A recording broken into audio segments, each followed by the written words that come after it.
இந்த மாலை ஆராதனை நாம் ஜெபத்தோடு ஆரம்பிப்போம். ஜெபம் செய்வோம். எங்களை அதிகமாய் நேசிக்கிற எங்கள் நல்ல ஆண்டவரே, சர்வ வல்லமை உள்ள தேவனே, இந்த ஓய்வு நாளின் மாலை வேளையில் உம்முடைய ஆலயத்தில் எங்களை கூட்டி சேர்த்திருக்கிற உம்முடைய தயவிற்காக நாங்கள் நன்றி சொல்லி உம்மை துதித்து உம்மை நாங்கள் ஸ்தோத்தரிக்கிறோம். நாங்கள் இப்படியாக கூடி வரும்படியாக எங்களுக்கு கிடைக்கப்பெற்றிருக்கிற இந்த பெரிய ஸ்லாக்கியத்திற்காக நாங்கள் நன்றி சொல்லி உம்மை துதித்து உம்மை நாங்கள் ஸ்தோத்தரிக்கிறோம். ஆண்டவரே, இந்த நேரத்தில் உம்முடைய பாதத்தண்டை வரும்போது உம்முடைய அன்பை நாங்கள் நினைத்து பார்க்கிறோம். சிலுவையில் ஆண்டவரே, எனக்காக எங்களுக்காக நீர் சிந்திய இரத்தம், ஆண்டவரே நீர் கொடுத்த ஜீவனுக்காக நன்றி. 3ஆம் நாள் உயிர்த்தெழுந்த தேவனாக இன்றைக்கும் எங்களுக்காக பரிந்து பேசி கொண்டிருக்கிறீர். அதற்காக நன்றியோடு உம்மை துதிக்கிறோம், உம்மை நாங்கள் ஸ்தோத்தரிக்கிறோம். உம்முடைய இரத்தத்தின் வல்லமைக்காக நாங்கள் நன்றி சொல்லி உம்மை இந்த நேரத்தில் துதித்து ஸ்தோத்தரிக்கிறோம். ஆண்டவரே, இந்த மாலை வேளையில் உம்முடைய பாதத்தண்டை நாங்கள் கூடி வந்திருக்கும் போது முழு இருதயத்தோடு, முழு பலத்தோடு, முழு ஆத்துமாவோடு உம்மை ஆராதிக்க, உம்மை போற்றி துதிக்க, நீர் செய்த நன்மைகளுக்காக உமக்கு நன்றி சொல்ல நீர் தாமே எங்களுக்கு உதவி செய்யும்.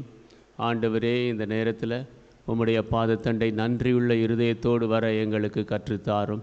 இந்த ஆராதனை நீர் பொறுப்பெடுத்து கொள்ளும். ஆரம்பம் முதல் முடிவு வரை உம்முடைய பிரசன்னம் இருக்கட்டும். ஆண்டவரே, உம்முடைய தாசரையும் அபிஷேகித்து எங்கள் மத்தியில் வல்லமையாக எடுத்து உபயோகப்படுத்தும்.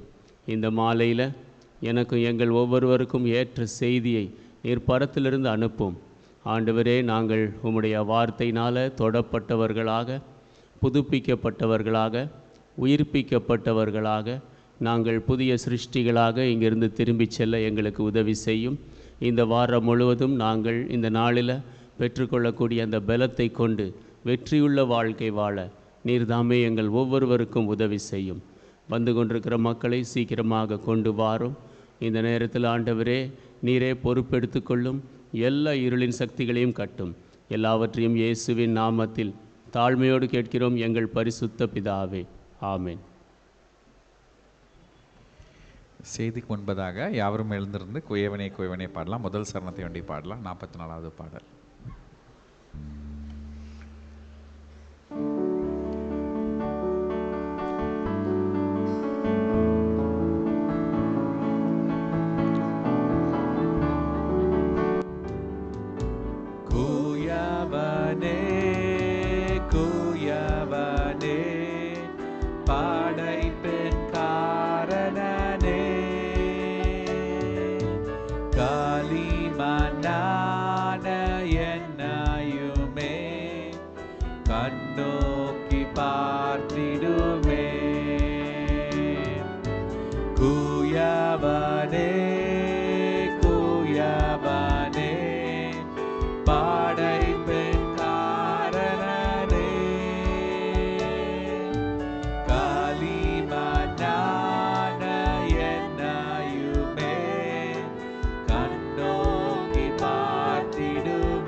Let us pray.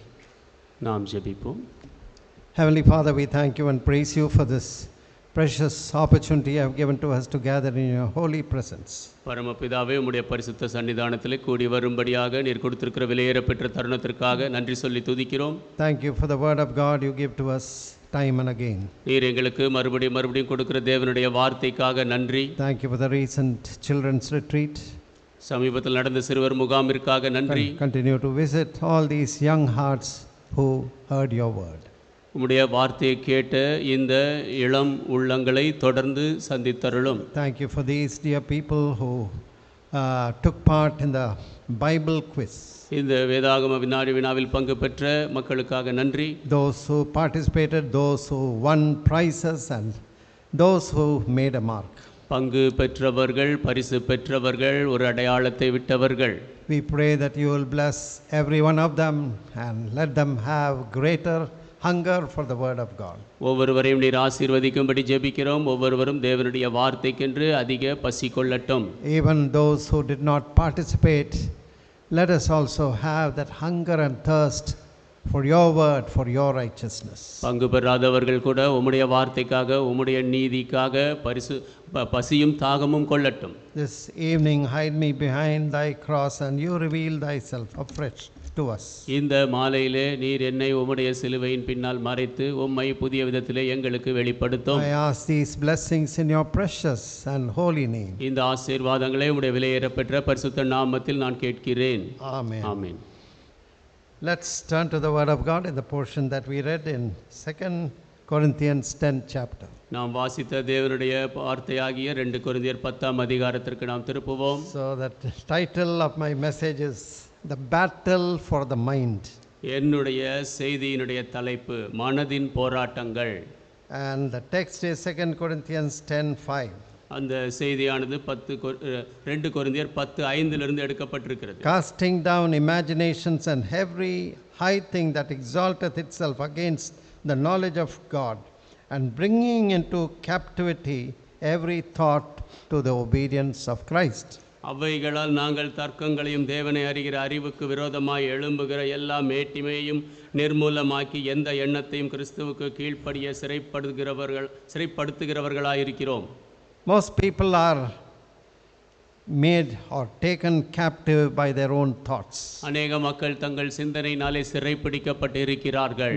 Your actions and your behavior is controlled by the way you think. உங்களுடைய கிரியைகளும் உங்களுடைய பழக்கங்களும் நீங்கள் யோசிக்கிற வழியிலே கட்டுப்படுத்தப்படும். Now Bible often talks about the heart. வேதாகமம் அநேக நேரம் இருதயத்தை குறித்து பேசுகிறது. So that doesn't always mean the physical heart. அப்படி என்றால் சரீர பிரகாரமான இருதயம் என்ற அர்த்தம் அல்ல. It is a subconscious. அது உள்ளான மனநிலை. And partly you can say the mind is in it. The heart and mind is almost linked together. இருதயமும் மனதும் ஒன்றோடொன்று கிட்டத்தட்ட இணைக்கப்பட்டதாக இருக்கிறது. இதிலே ஓரளவிற்கு மனது இருக்கிறது என்று சொல்லலாம். In Proverbs 4:23, நீதிமொழிகள் 4:23 we read that keep your heart with all diligence, for out of it are the issues of life. நாம் வாசிக்கிறோம், எல்லா காவலோடும் உன் இருதயத்தை காத்துக்கொள், அதனிடத்தினின்று ஜீவ ஊற்று புறப்படும். Now it is most important to keep your heart clean and pure before God. உங்களுடைய இருதயத்தை தேவனுக்கு முன்பாக சுத்தமாக தூய்மையாக வைத்துக் கொள்வது மிக முக்கியம். Outward appearance can be deceptive. வெளி தோற்றங்கள் வஞ்சிக்கக்கூடியதாக இருக்கலாம்.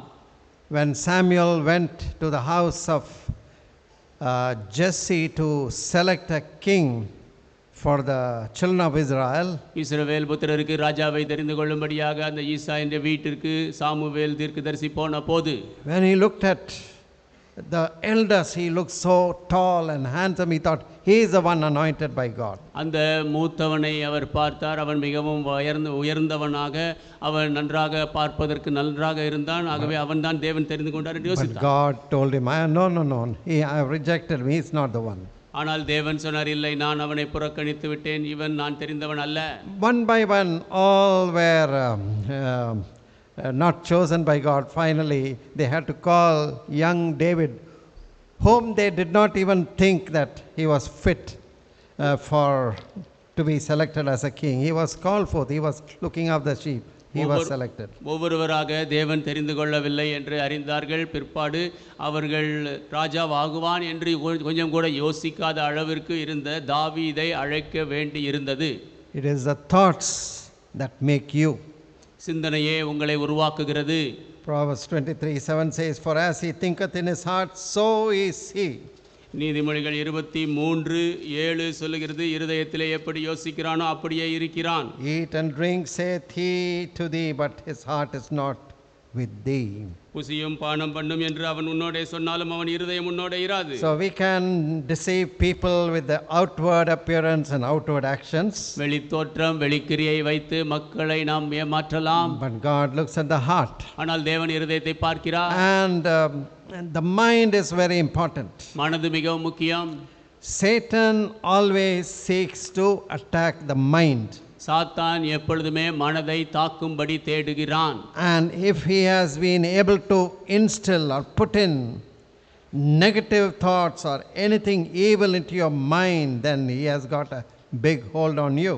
முரணான எண்ணத்தையோ இல்லை ஏதாவது பொல்லாத காரியத்தையோ உங்களுடைய மனதிலே அவன் போட முடிகிறது என்றால் உங்களை அவன் உறுதியாக பற்றி கொள்ள முடியும் என்ற அர்த்தம். In 2 Corinthians 4:4, St. Paul says, "In whom the God of this world hath blinded the minds of them which believe not, lest the light of the glorious gospel of Christ, who is the image of God, should shine into them."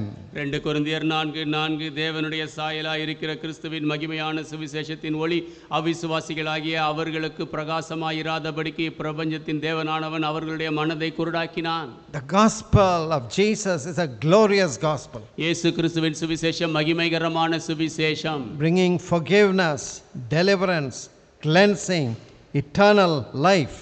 பாவ மன்னிப்பை, விடுதலையை, சுத்திகரிப்பை, நித்திய ஜீவனை கொண்டு வருகிறது. So Satan, who is the enemy of God and enemy of your soul, tries all out to keep your mind from receiving the gospel of Jesus Christ. தேவனுக்கு சத்துருவாய் இருக்கிறவன், உன்னுடைய ஆத்மாவுக்கு சத்துருவாய் இருக்கிறவன் இந்த இயேசு கிறிஸ்துவின் சுவிசேஷம் உன்னுடைய மனதிற்குள் செல்லாத படிக்கு எல்லா வழிகளிலும் முயற்சிக்கிறான். Now if you want to keep your mind carefully from all these attacks of Satan, சாத்தானுடைய இந்த எல்லா தாக்குதலில் இருந்தும் உங்களுடைய மனதை ஜாக்கிரதையாக காத்துக்கொள்ள வேண்டும் you என்றால் must know his tactics. அவனுடைய தந்திரங்களை நீங்கள் அறிய வேண்டும். How can you recognize the attacks of Satan upon your mind? சாத்தான் உங்கள் மனதை தாக்குகிறான் என்பதை நீங்கள் எப்படி அறிந்து கொள்வது? Now there are 5 areas or 5 kinds of attacks Satan brings upon the mind. மனதிலே சாத்தான் 5 விதமான தாக்குதல்களை கொண்டு வருகிறான். And for these you have to be ready to have the right kind of remedy. இதற்கு சரியான தீர்வு கொள்ளும்படியாக நீங்கள் ஆயத்தமாக இருக்க வேண்டும். Today we see psychiatric diseases. Disease of the mind has become so rampant. இன்றைக்கு மனநிலையிலே வரக்கூடிய வியாதிகள் மிக அதிகமாகி விட்டதை நீங்கள் பார்க்கலாம். So more than physical disease, most people have some problem or other in the mind. சரீர வியாதியை காட்டிலும் அநேக மக்கள் அவர்களுடைய மனதிலே ஏதோ ஒரு பிரச்சனையை கொண்டிருக்கிறார்கள். So there are 5 kinds of attacks of Satan upon the mind. மனதின் மேலே சாத்தான் 5 விதமாக தாக்குகிறான். So number 1 is worry. கவலை. If you are filled with worry and anxiety, it will distract your mind from true worship of God. கவலையிலும் ஏக்கத்திலும் உங்களுடைய மனதை நீங்கள் நிரப்பி வைத்திருப்பீர்கள் என்றால் தேவனை உண்மையாக ஆராதிக்க முடியாதபடி உங்கள் மனதை அது திசை திருப்பும். In one way we can say worry is not abnormal. Everybody has some responsibilities and is anxious about some things. ஒரு விதத்திலே நாம் சொல்லலாம், கவலை என்று சொல்லும் பொழுது அசாதாரணமானதல்ல. எல்லாரும் ஏதோ ஒரு விதமாக கவலை கொண்டிருப்பார்கள், இதே குறித்து ஏக்கம் கொள்வார்கள். A father or parents, they ought to have anxiety about the welfare of their family and the children. பெற்றோர்கள் தங்களுடைய குடும்பம் பிள்ளைகளுடைய நன்மையை குறித்து கொஞ்சம் அக்கறை கவலை கொள்வார்கள். So you have to plan for the future, you have to see what mistakes you have made, you have to correct yourself. எதிர்காலத்திற்காக திட்டமிட வேண்டும், என்ன தவறு செய்திருக்கிறோம் என்று பார்த்து சரி செய்ய வேண்டும். But what is the difference between anxiety and worry? ஆனால் கவலைக்கும் ஏக்கத்துக்கும் வித்தியாசம் என்ன? When you become so anxious, நீங்கள் அதிக ஏக்கம் கொள்ளும்போது, keep on thinking and thinking and become worrying and worrying so that you are not able to do anything efficiently or properly. தொடர்ந்து அதை குறித்து யோசித்து கொண்டே இருந்து கவலைப்பட்டு கொண்டே இருந்து எதையும் நீங்கள் கிரியாபூர்வமாக செய்ய முடியவில்லை என்றால், then you know it is Satan's attack to keep you distracted, keep you from God. அப்படியானால் சாத்தான் உங்களை தேவனை விட்டு பிரிக்கும்படியாக தாக்குகிறான் என்று அர்த்தம். Such kind of worry can affect your eating, your sleeping, your relationships. அப்படிப்பட்ட கவலைகள் உங்களுடைய புசிக்கும் காரியத்தை, உறங்கும் காரியத்தை, உறவுகளை பாதிக்கக்கூடும். And Satan will love to have the children of God worrying about so many unnecessary things. தேவனுடைய பிள்ளைகள் தேவையில்லாத அநேக காரியங்களை குறித்து கவலைப்படுவதை பிசாசு அதிகமாக விரும்புகிறான். Somebody has done a research on worry. கவலை குறித்து யாரோ ஒரு ஆராய்ச்சி செய்தார்கள். And it is recorded an average person's anxiety is focused on ஒரு சராசரி மனிதனுடைய அந்த கவலை எதன் மேல் நோக்கமாக இருக்கிறது என்றால் 40% of the things that he worries about will not happen. அவன் கவலைப்படுகிற 40% காரியங்கள் நடக்காது. And 30% he worries on things of the past which cannot be changed. 30% அவன் மாற்ற முடியாத கடந்து போன காரியங்களை குறித்து யோசிக்கிறான். 12% worry about things, about criticism by others, mostly that is untrue. 12% மற்றவர்கள் குறை சொல்லுகிறார்களே, திட்டுகிறார்களே, அதை குறித்தே யோசித்துக் கொண்டிருக்கிறான், கவலை கொண்டிருக்கிறான். ஆனால் அதிலே அதிகமாக சத்தியமில்லாதது. If I do like this, if I act like this, what will that person think? What will this person think? நான் இப்படி செய்தால் அப்படி செய்தால் அந்த நபர் இந்த நபர் என்ன யோசிப்பார்? What will my church think? என் ஆலயம், என் சபை என்ன யோசிக்கும்? So they are worried about the opinions and criticism of others. மற்றவர்களுடைய அபிப்பிராயத்தை குறித்து, மற்றவர்களுடைய குற்றச்சாட்டுகளை குறித்து கவலைப்படுகிறார்கள். 10% worry about their health, which becomes worse because of their worry and stress. 10% தங்களுடைய ஆரோக்கியத்தை குறித்து கவலைப்படுகிறார்கள். ஆனால் அவர்களுடைய கவலை நிமித்தமாக அது மோசமாய் கொண்டு போகிறது. And only 8% worry about the real problems which they have to face. 8% மக்களே அவர்கள் சந்திக்க வேண்டிய உண்மையான பிரச்சனையை குறித்து கவலைப்படுகிறார்கள்.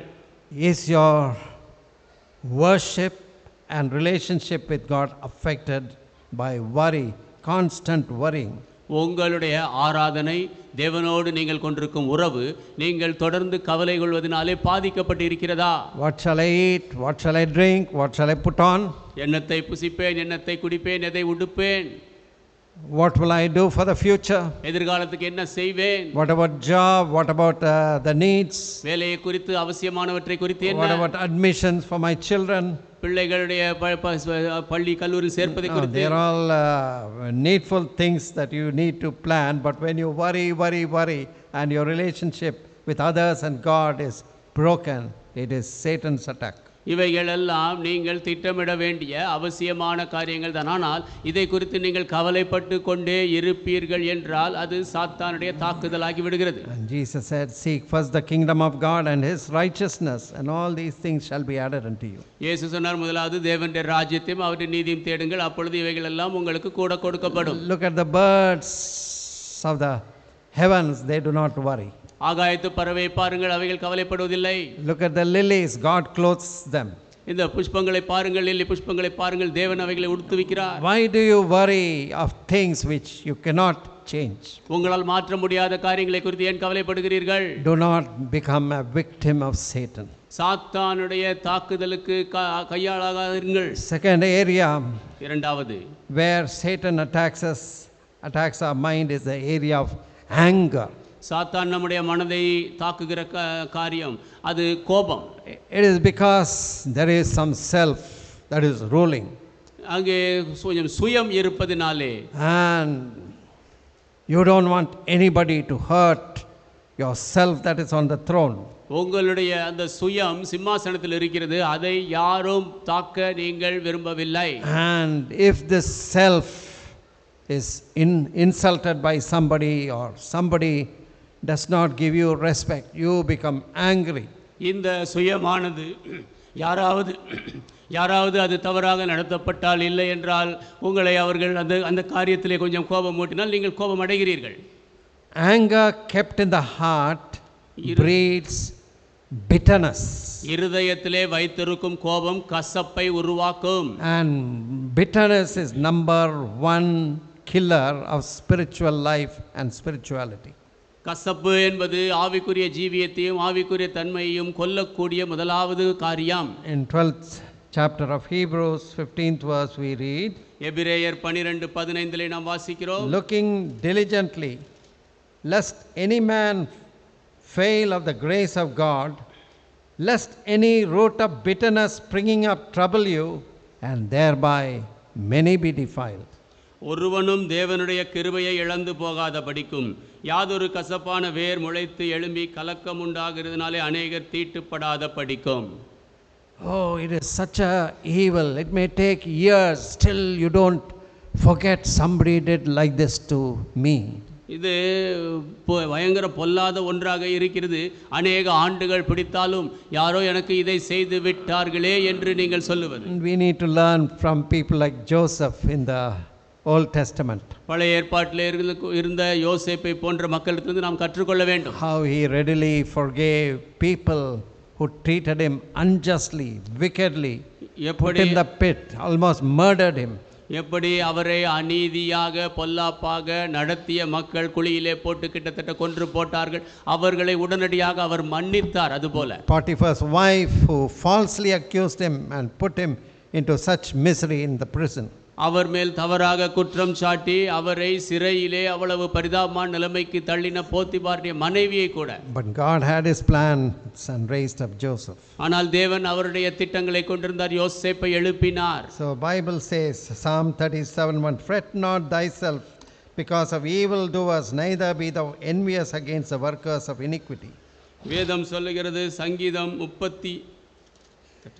37 first verse. 37:1, பொல்லாதவர்களை குறித்து எரிச்சல் அடையாதே, நியாயக்கேடு செய்கிறவர்கள் மேல் பொறாமை கொள்ளாதே. Third way to attack the mind is discouragement. மனதை தாக்குவதற்குரிய மூன்றாவது வழி அதைரியப்படுதல். Discouragement can choke a person. அதைரியப்படுத்துதல் ஒரு நபரை அப்படியே தடுத்து நிறுத்தக்கூடும். What you expect does not happen. நீங்கள் எதிர்பார்த்தது நடக்காது. You tend to get discouraged. அப்பொழுது அதைரியப்படுகிறீர்கள். Even many servants of God can become discouraged. அநேக தேவனுடைய ஊழியக்காரர்கள் கூட அதைரியப்படலாம். In the Bible we saw what happened to Elijah, the mighty prophet who brought fire down to consume that sacrifice and challenge the prophets of Baal. பலியை பட்சித்து போடும்படியாக அக்கினியை இறக்கிய எலியா அந்த பாகால் தீர்க்க தரிசிகளுக்கு சவால் விட்டவர், அவர் கூட இப்படியாக அதைரியப்பட்டு போனார். 1 Kings 19:4 says, but he himself went a day's journey into the wilderness, came and sat down under a juniper tree, requested for himself that he might die, and said, it is enough, Lord, take away my life, for I am not better than my fathers. 1 ராஜாக்கள் 19:4, அவன் வனாந்தரத்தில் ஒரு நாள் பிரயாணம் போய் ஒரு கூரை செடியின் கீழ் உட்கார்ந்து நான் சாக வேண்டும் என்று கோரி, போதும் கர்த்தாவே, என் ஆத்துமாவை எடுத்துக்கொள்ளும், நான் என் பிதாக்களை பார்க்கலும் நல்லவன் அல்ல என்று சொன்னான். So there are agents of Satan active all around you, asking you, you quit. Why are you living? Why are you laboring so much? All your hard work is all gone for nothing. சாத்தானுடைய தூதுவர்கள் சுற்றிலுமாக கிரியை செய்து கொண்டிருக்கிறார்கள். அவர்கள் சொல்கிறார்கள், நீ விட்டுவிடு, ஏன் நீ இப்படியாக தொடர்ந்து படித்துக் கொண்டே இருக்கிறாய், இந்த கடினமான உழைப்பு இதெல்லாம் எதற்கு என்கிறார்கள். But child of God, as a child of God, you need to look at Christ. You must take hold of faith. நீங்கள் தேவனுடைய பிள்ளையாக கிறிஸ்துவை நோக்கி பார்க்க வேண்டும், விசுவாசத்தை பற்றி கொள்ள வேண்டும். Romans 15:13, Paul said, "Now the God of hope fill you with all joy and peace in believing, that you may abound in hope through the power of the Holy Ghost." ரோமர் 15:13 பரிசுத்த ஆவியின் பலத்தினாலே உங்களுக்கு நம்பிக்கை பெருகும்படிக்கு நம்பிக்கையின் தேவன் விசுவாசத்தினால் உண்டாகும் எல்லாவித சந்தோஷத்தினாலும் சமாதானத்திலும் உங்களை நிரப்புவாராக. Fourth area of attack, தாக்குதலின் நான்காவது இடம், attacking the mind. மனதை தாக்குவது, Lustful thinking. இச்சையான யோசனைகள். So many people are hooked to pornography and uncleanness through magazines, books, internet. அநேக மக்கள் செய்தித்தாளின் மூலமாக, புத்தகங்கள் மூலமாக, இன்டர்நெட் மூலமாக எல்லா விதமான ஆபாச படங்கள், அசுத்தமான காரியங்கள் இவைகளிலே சிக்கிக் கொண்டிருக்கிறார்கள். We see even a godly king like David could not escape this attack. தாவீது போன்ற தேவ பக்தியுள்ள ராஜா கூட இந்த தாக்குதலிலிருந்து தப்பிக்க முடியவில்லை. In the matter of Bathsheba, how lust came in through the eyes. Finally he took Bathsheba. As a king he had so much of power. He took her, and finally the adulterous relationship, it led to even murder of her husband Uriah.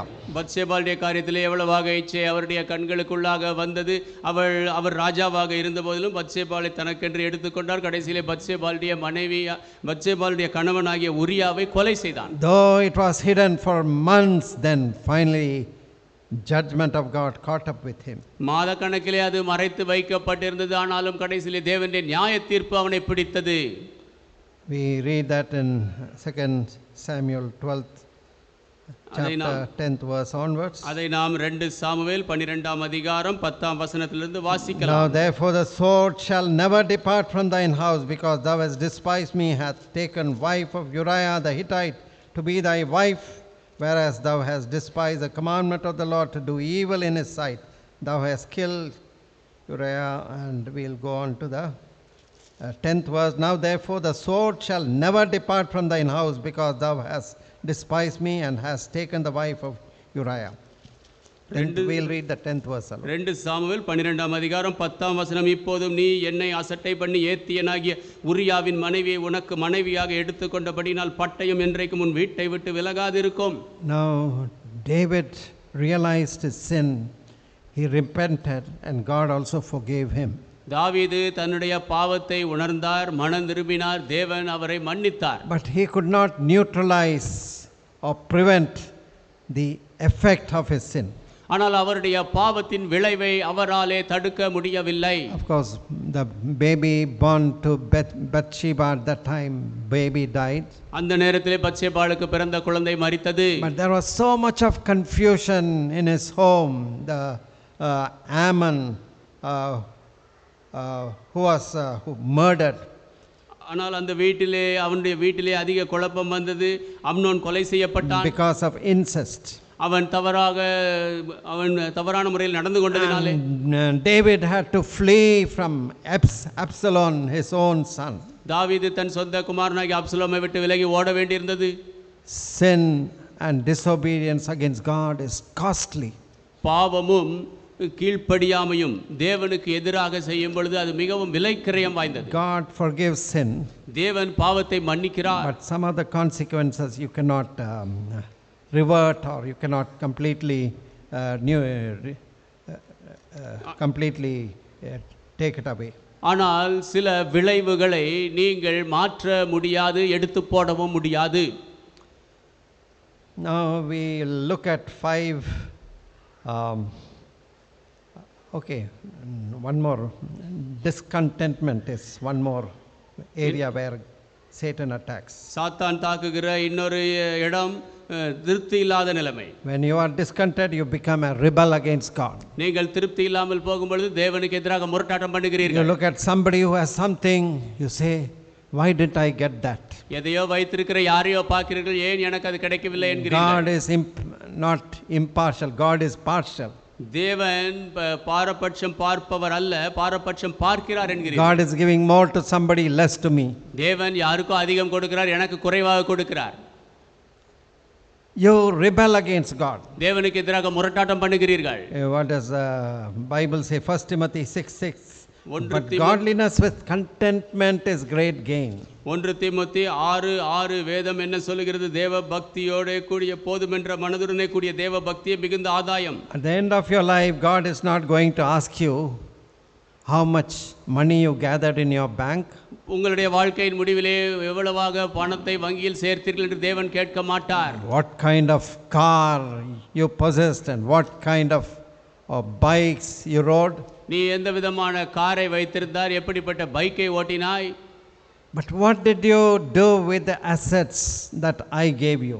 ஆனால் நான் உனக்கு கொடுத்த பொருட்களை வைத்து என்ன செய்தாய்? What did you do for the kingdom of God? தேவனுடைய ராஜ்யத்திற்கு என்ன செய்தாய்? 1 Timothy 6:10 and 11.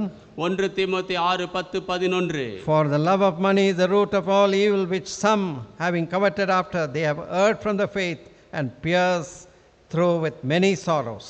பண ஆசை எல்லா தீமைக்கும் வேறாயிருக்கிறது. சிலர் அதை இச்சித்து விசுவாசத்தை விட்டு வழுவி அநேக வேதனைகளால் தங்களை உருவ குத்திக் கொண்டிருக்கிறார்கள். But thou, man of God, flee these things, follow after righteousness, godliness, faith, love, patience and meekness. நீயோ தேவனுடைய மனுஷனே, இவைகளை விட்டோடி நீதியையும் தேவ பக்தியையும் விசுவாசத்தையும் அன்பையும் பொறுமையும் சாந்த குணத்தையும் அடையும்படி நாடு. So very quickly now we'll go to 5 remedies 5 தீர்வுகளுக்கு நாம் சீக்கிரமாக போவோம். for these attacks in the mind. மனதிலே வரக்கூடிய இந்த தாக்குதல்களுக்கு. So first let us turn to Psalm 19. முதலாவது சங்கீதம் 19க்கு திருப்புவோம். 12, 13 and 14. These 3 verses gives you a key how to resist Satan and Satan's attack in the mind. 12, 13, 14 வசனங்கள் சாத்தானையும் மனதிலே சாத்தானுடைய தாக்குதலையும் எப்படி எதிர்ப்பது என்று உங்களுக்கு சொல்லுகிறது. Psalm 19, 12, 13, 14. Who can understand his errors? Cleanse thou me from secret faults. Keep back thy servant also from presumptuous sins. Let them not have dominion over me. Then shall I be upright, and I shall be innocent from the great transgression. Let the words of my mouth and the meditation of my heart be acceptable in thy sight, O Lord, my strength and my redeemer. 19ஆம் சங்கீதம் 12ஆம் வசனத்தில் தன் பிழைகளை உணர்கிறவன் யார்? மறைவான குற்றங்களுக்கு என்னை நீங்களாக்கும், துணிகரமான பாவங்களுக்கு உமது அடியேனை விலக்கி காரும், அவைகள் என்னை ஆண்டுகொள்ள ஒட்டாதிரும். அப்பொழுது நான் உத்தமனாகி பெரும் பாதகத்துக்கு நீங்களாயிருப்பேன். என் கண்மலையும் என் மீட்பெருமாகிய கர்த்தாவே, என் வாயின் வார்த்தைகளும் என் இருதயத்தின் தியானமும் உமது சமூகத்தில் பிரீதியாயிருப்பதாக. David's prayer, the psalmist David's prayer has many lessons to teach us. சங்கீதக்காரனாகிய தாவீதினுடைய ஜெபம் நமக்கு கற்றுக் கொடுக்கும்படி அநேக பாடங்கள் இருக்கிறது. So take care, go to God. ஆகவே தேவனண்டை செல்லுங்கள். You can ask God like David, let the words of my mouth and the meditation of my heart be acceptable in your sight, O Lord, my strength and redeemer. நீங்கள் தாவீதைப் போல கேட்கலாம், என் கண்மலையும் என் மீட்பெருமாகிய கர்த்தாவே, என் வாயின் வார்த்தைகளும் இருதயத்தின் தியானமும் உமது சமூகத்தில் பிரீதியாயிருப்பதாக. In this battle for purity, you need God's help. தூய்மைக்கான இந்த போராட்டத்திலே தேவனுடைய உதவி உங்களுக்கு தேவை. Without his help, we can make no progress in getting purity or cleansing. அவருடைய உதவி இல்லாதபடி சுத்திகரிக்கப்படுவதிலே, தூய்மைப்படுவதிலே எந்த ஒரு முன்னேற்றத்தையும் நாம் பெற முடியாது. Second step is self acknowledgement or confess your faults. இரண்டாவது காரியம் உங்களுடைய பாவங்களை அறிக்கையிடுவது, குறைகளை அறிக்கையிடுவது. 1 John 1:9 says, if we confess our sins, he is faithful and just to forgive us and to cleanse us from all unrighteousness. 1 யோவான் 1:9 சொல்கிறது, நம்முடைய பாவங்களை நாம் அறிக்கையிட்டால் பாவங்களை நமக்கு மன்னித்து எல்லா அநியாயத்தையும் நீக்கி நம்மை சுத்திகரிப்பதற்கு அவர் உண்மையும் நீதியும் உள்ளவராய் இருக்கிறார். So first step in getting deliverance is acknowledge that there is a problem in you. விடுதலை பெறுவதிலே முதலாவது அடி என்னவென்றால் உங்களிலே ஒரு பிரச்சனை இருக்கிறது என்று ஒத்துக்கொள்வது. You have allowed Satan to work in your mind. சாத்தான் உங்கள் மனதுக்குள்ளாக வர அனுமதித்து விட்டீர்கள். And allowed him to use you to commit sin. பாவம் செய்ய அவன் உங்களை பயன்படுத்தும்படி அனுமதித்து விட்டீர்கள். We need to acknowledge, humble ourselves, repent, confess our sins. நாம் அதை ஒத்துக்கொள்ள வேண்டும், நம்மை தாழ்த்த வேண்டும், மனம் திரும்ப வேண்டும், நாம் அறிக்கையிட வேண்டும். Thirdly, you need to saturate your mind not with the filth of the world but with the word of God. மூன்றாவதாக உங்களுடைய மனதை உலகத்தின் அசுத்தத்தினாலே நிரப்பக்கூடாது, தேவனுடைய வார்த்தையினாலே நிரப்ப வேண்டும். As in Psalm 119:11, the psalmist or David said, thy word have I hid in my heart that I might not sin against you. சங்கீதம் 119:11 தாவீது சொல்லும் வண்ணமாக, நான் உமக்கு விரோதமாக பாவம் செய்யாதபடிக்கு உமது வாக்கை என் இருதயத்தில் வைத்தேன். Psalm 1 verses 1 and 2. சங்கீதம் 1-2 வசனங்கள். Blessed is a man that walketh not in the counsel of the ungodly, nor standeth in the way of sinners, nor sitteth in the seat of the scornful.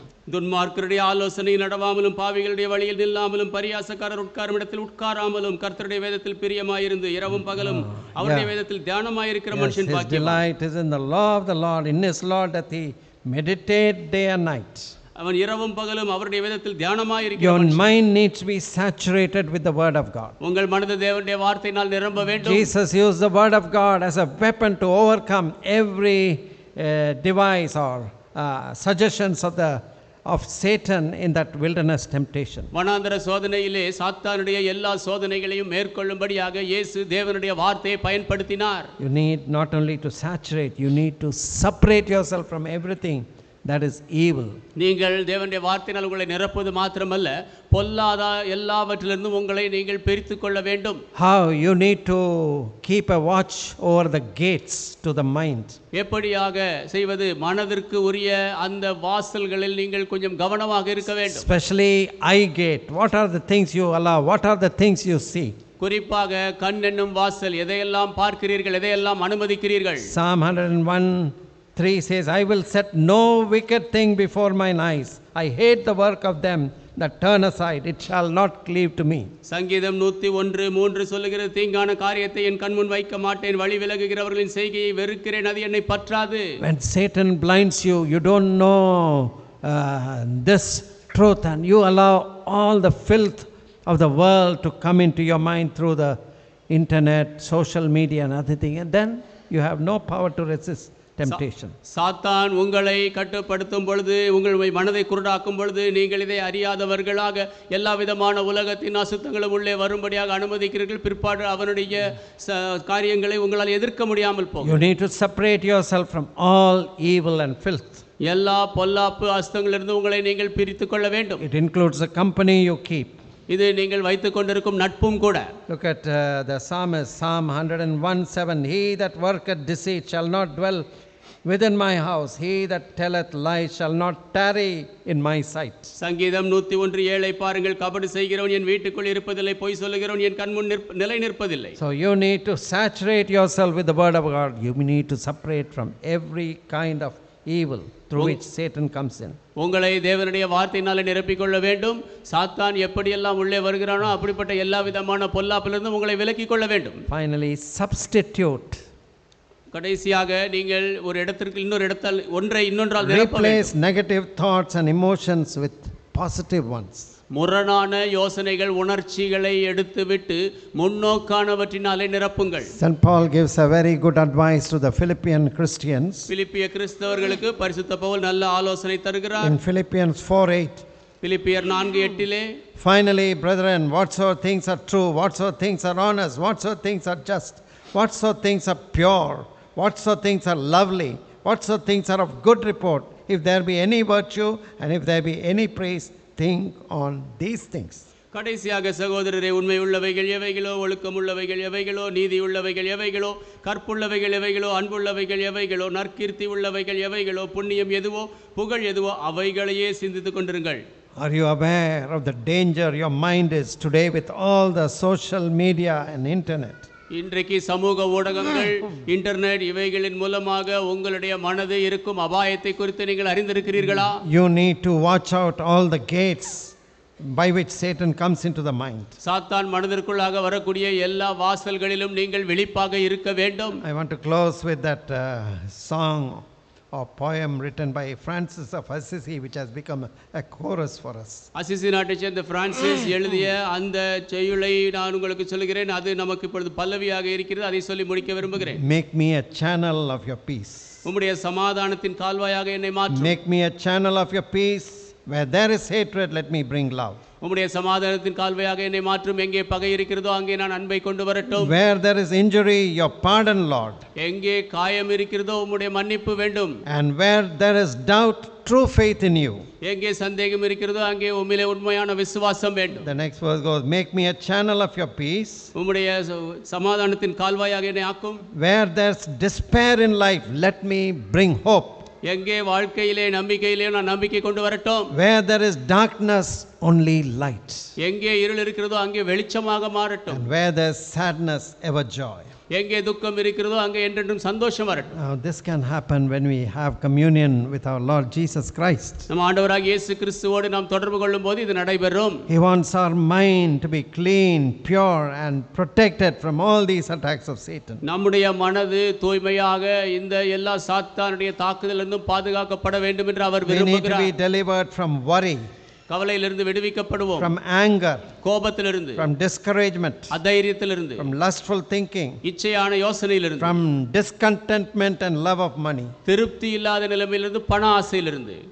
We need to pray like David for a clean heart. சுத்த இருதயத்திற்காக தாவீதை போல நாம் ஜெபிக்க வேண்டும். We need to battle in prayer to get victory in our mind. நம் மனதிலே வெற்றி பெறும்படியாக ஜெபத்திலே போராட வேண்டும். Acknowledge your failures, confess to God your failings. உங்கள் தோல்விகளை ஒத்துக்கொள்ளுங்கள். உங்கள் தோல்விகளை தேவனிடத்தில் அறிக்கையிடுங்கள். Saturate your mind with the word of God, with good things.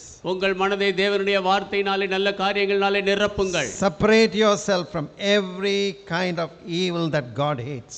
தேவன் வெறுக்கிற எல்லா பொல்லாப்பிலிருந்தும் உங்களை விலக்கிக் கொள்ளுங்கள்.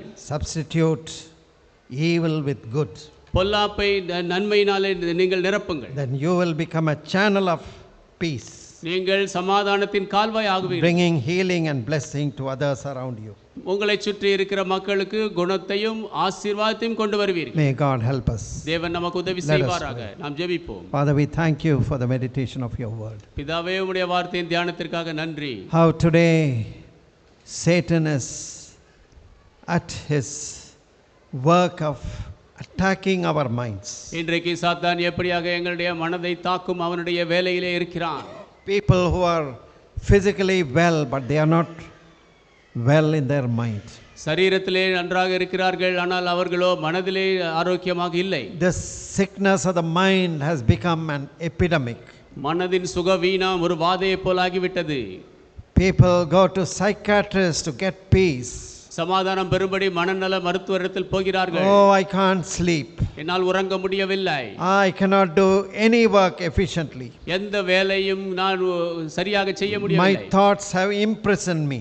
என்னுடைய யோசனைகள் என்னை சிறை வைத்திருக்கிறது. Lord, we pray that all these imaginations may be cast out in the name of Christ. ஆண்டவரே, இயேசு கிறிஸ்துவின் நாமத்திலே இந்த எல்லா கற்பனைகளும் அப்புறப்படுத்தப்படும்படியாக ஜெபிக்கிறோம். As Paul said in 2 Corinthians 10:5, casting imaginations and every high thing that exalteth itself against the knowledge of God, bringing into captivity every thought to the obedience of Christ. 2 கொரிந்தியர் 10:5 பரிசுத்த பவுல் சொல்லும் வண்ணமாக தர்க்கங்களையும் தேவனை அறிகிற அறிவுக்கு விரோதமாய் எழும்புகிற எல்லா மேட்டிமையும் நிர்மூலமாக்கி எந்த எண்ணத்தையும் கிறிஸ்துவுக்கு சிறைப்பிடிக்க கீழ்ப்படிய சிறைப்பிடிக்கிறவர்களாய் இருப்போம். We want every thought to be captive and submitted to the obedience of Christ. எல்லா விதமான யோசனையும் கிறிஸ்துவின் கீழ்ப்படிதலுக்கு இணங்கி கொடுக்கவும் சிறைப்பட்டும் இருக்க வேண்டும். We want to be cleansed from every kind of sin and faults.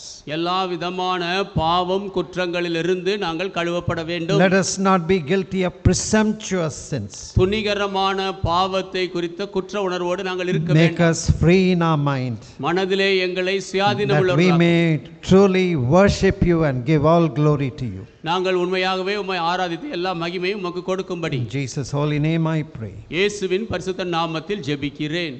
Amen. ஆமென். கடைசியாக யாவரும் சேர்ந்து எழுந்து நின்று 29ஆம் பக்கத்துள்ள 63வது பாடலை பாடலாம். இயேசுவுக்கே ஒப்புவித்தேன் யாவையும் தாராளமாய். All to Jesus I surrender.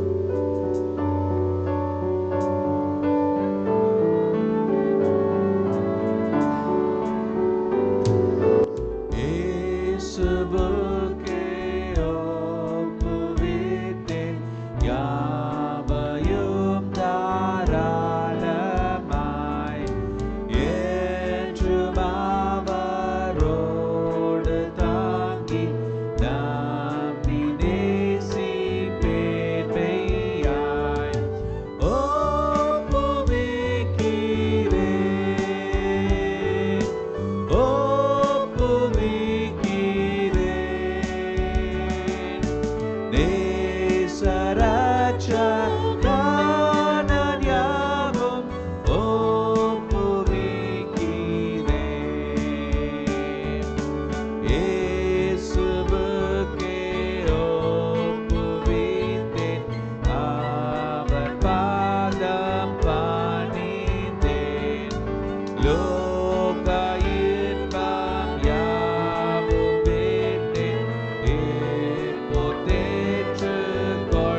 us pray. Now may the grace of the Lord Jesus Christ, love of the Father, fellowship and communion of the Holy Spirit may rest and abide with all of us, both now and forevermore. Amen.